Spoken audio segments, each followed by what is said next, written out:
Ayan, hello po mga ka-farmers, kumusta po kayo?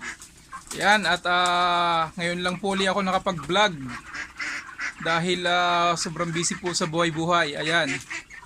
Ayan, at andito po ako sa aking mga alagang manok, mga 45 days mga ka-farmers. At ito nga po, namumroblema ako at sobra pong bagal lumaki ng aking mga manok. Ayan. At siguro nasa 36 days na sila ngayon. Ito po mga ka-farmers, sa sobra pong init, talagang bumagal po ang paglaki ng ating mga manok. Ayan, kung makikita po nyo ngayon, medyo gumaganda-ganda na. Pero nung edad nila na 20 days hanggang 30, talagang bagal po.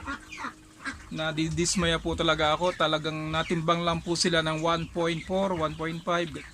Pero nung umidad po ng 30 days hanggang ngayon pa lang po sila umpisa na gumaganda ang katawan at lumalaki at bumibigat po. Ayan, ngayon nagtimbang po ako kanina, ay nakapagtimbang naman po ako ng 2 kiluhin na po mahigit.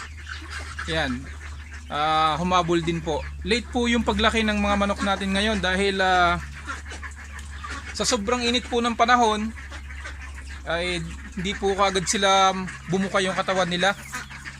Ayan, yun po yung nagiging problema dito sa manukan ko. Ayan, at sa awa naman ng Diyos ay okay na. Nakakahabol po sila at sa sunod na araw ay pwede ko nang i-dispose na sa 2 kilohin na po. Nasa 36 days na po sila ngayon mga ka-farmers. Ayan, yun po ang nagiging problema ng naming mga magmamanok. Hindi po katulad dati na 26 days po pataas, nag-i-start na po ng paglaki, naabot na po ng 2 kilos. Pag nag-abot na po ng edad na 28, nagiging 2 kilos na po yung timbang ng ating mga manok. Ayan, na-share ko lang po sa inyo yung aking experience dito sa aking manukan mga ka-farmers. Ayan, at yun, meron po akong maliliit na sa kabila po yun. Meron po akong maliliit doon na pasunod. Ganun din po ang sistema. Mahina po silang bumuka yung katawan. Pero pagdating po ng ng 30 days nila, doon pa lang po magi-start sila na unti-unting lumaki at lumalakas po yung mapapansin po nyo, malakas po yung pagkain nila. Malakas na silang kumain, nakakaubos na po kaagad ng ito po, umuubos na po ito ng isang sako isang araw. Nasa 200 heads so ito.